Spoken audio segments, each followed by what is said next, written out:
All right, so trustless is going to have a fully open economy. As far as like, if players go out and they farm wood all day, they can list their wood for sale for players that just want to build shit.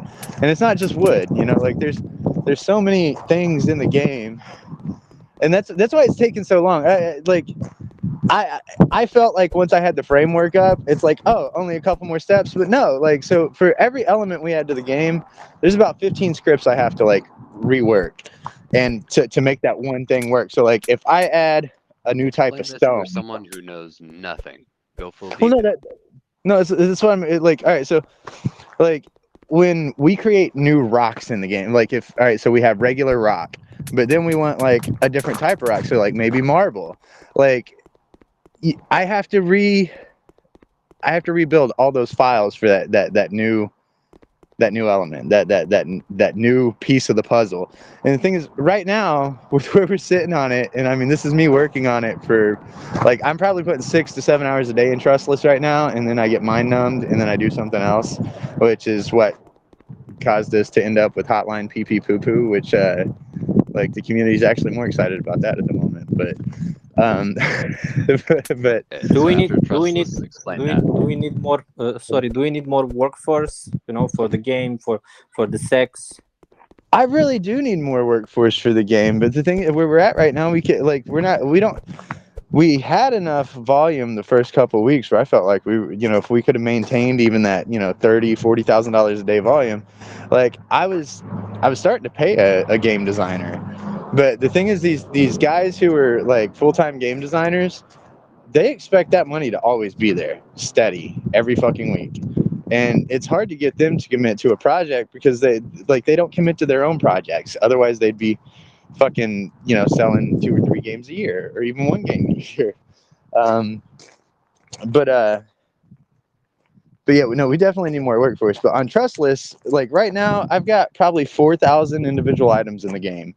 Each one of those items requires a model, and then it requires another model for its inventory. It requires a sprite, and then it requires 5 different scripts to make it work. It's got a crafting script, it's got an actual item script, it's got an item drop script, it's got a usage script, and like all of those things have to be tailored to each individual item. On the building items, it's even worse than that because then you have to have different grid connectors, and so you have to write scripts for those so that like if you're building a house, you want the wood to lock together properly so that you're not getting a bunch of tearing and fucking like texture clashing. So Yeah, trustless we is right. uh, sorry, trustless is it's gonna be, like I said, a fully open economy, but like everything in the game has to be built. There's going to like when the server launches, there's going to be like 2 buildings on the entire map with a couple NPCs in them, which one of them's going to be like a vendor and one's going to be an auction house. And that's like we're gonna have our own vendor in the game, like an NPC vendor. Anybody who buys from that vendor, they're paying that money directly to the project. And then other shitcoins will be able to like shitcoins that list with us on the sex, they will be added to the in-game economy. So like if they don't have a tax that's too high for players to be able to reasonably use it, they'll be able to list on like basically be used in trustless for players to be able to buy and sell and trade and fucking everything else. Like I mean there's gonna be like it's a whole nother world. I mean it's kind of like fucking Second Life but with degens and fucking like. Well, explain what happens when you die as well. That's also a huge utility for us. Yeah, well, I mean, when you die, you basically drop loot, and then which is real money shit. But then if you want to, you can respawn, but it costs a fee, um, which you'll still lose some of your stuff. But the thing is, if you don't respawn, if you don't pay the fee to respawn, you lose all your stuff. So I mean, that's the thing. You're basically trying to live a life in which you've got mulligans of sorts, where you save 70% of your wealth. But which I mean, for players that end up putting in a lot of work, because I mean, I know there's guys who played Trustless or not Trustless, played Rust every day for like 3 and 4 years on their accounts and didn't die. And then when they finally died, like it's soul crushing, because all of that work, all of that stuff they did is just completely gone. With tRustless, you can at least buy your way back into what you'd built. Um, and the thing is, when they buy back in, though, like, we're making a fee off of every time they respawn. We're getting a portion of their wealth every time they die, regardless of if they respawn. Because the 30% they drop, only 25% of that's going to the player that dropped them. The other 5% is going to us. So those items, that value, that's getting burnt back to us. Oh wow, yeah, that's eye-opening to me. That yeah, there's going to be a respawn fee. I hope that doesn't dissuade like new solo players from joining, who immediately find a Well, tree and get domed, right? well, no. See, well, that's the thing. Like, if you're starting as a new player, like, you're not really going to want to respawn. You're just going to start with a new account. You're going to start with a new life. I mean, that's the thing. Restarting is free. Right. Yeah. So, I mean, there's going to be players who spawn in just to be bandits, basically, and they're never going to respawn. They're just going to fucking, basically try to get all of the value they can out of each life they have, and then when they inevitably do get fucking gibbed by by somebody's turret, or by a security unit that's working a mine or a field or something, they're not going to respawn. They're just going to be happy with what they earned. And there was like, I was actually looking at doing a completely separate mechanic for players who don't want to build. They just want to go in and try to give people. Which they'll have a slightly higher initial spawn fee, but they'll spawn with like a bandit pack. So they'll have a weapon and shit like that from the start, so they can go out and just be assholes. Kind of Yeah. where that like. That's an interesting idea too. Cool. So it's kind of like that. If you look at Tarkov, you got guys who come in as PMCs, and then you got guys who are actually out there just looting. It's kind of the same idea. We're tying that in.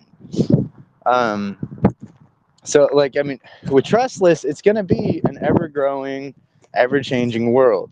And then on top of that, when players build structures decay over time.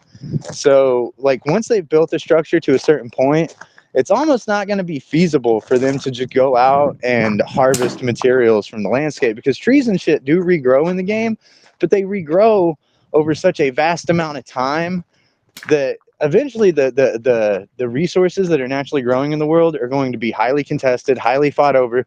But like, people will be able to just buy resources directly from us through the vendor at a slightly higher rate than what the market is. Which that's kind of like, we are the inflation mechanic in tRustless. We are the Federal Reserve. So, like, but I mean, that's the thing. If a player wants to, like, if they've got a massive castle and a compound and all this shit, with all this cool shit they built into it, they still have to maintain it. They have to stop it from decaying, so they have to put more resources back into it to build it back up to 100%. I think that the players that truly do build, like, because you're going to see factions, and those factions of players are going to get together, and they're going to be, they're going to start building their own treasuries and shit like that, so that they can invest back in the properties that they built. It's one of those things where, with our games, we are going to be pushing for a gaming community, not just, and that's where, like, right now, all we have is a bunch of traders. It's going to take a little bit more marketing, a little bit more, like, I'd say, tailored and polished, advertising pieces to get the gamers in. But, like, on the hotline PepePal, that's going to be a competitive shooter that is risk to earn. Like, this week, we've got a demo that's going pretty good right now. It's still just prototype shit. But, like, we'll have that at a solid alpha stage here in the next couple of days, and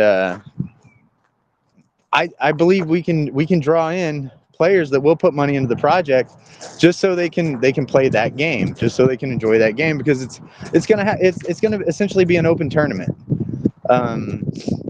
Players will put in however much people we require for, like, each week's season, and they'll have 5-man teams where with the leaderboard, the top team is pulling 50% of the total entry fees. The second team is getting 25%, and then we take the other 25%.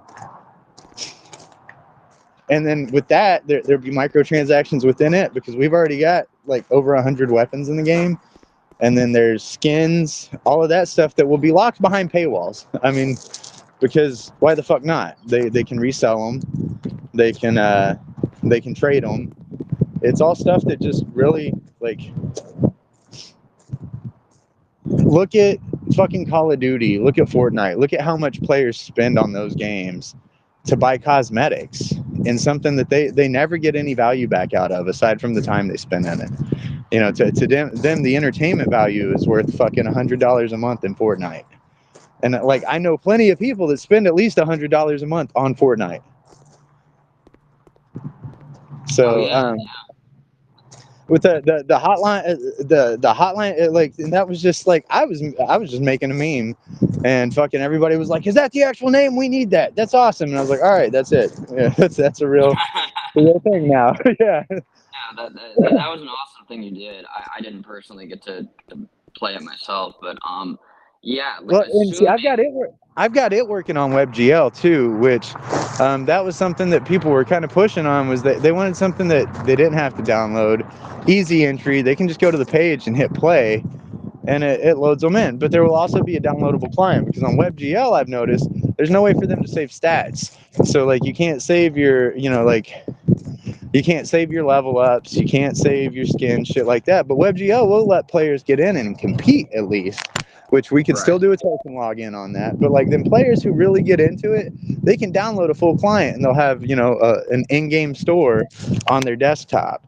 But with it's a shooter is so much easier to implement. It really is, because it's so much simpler.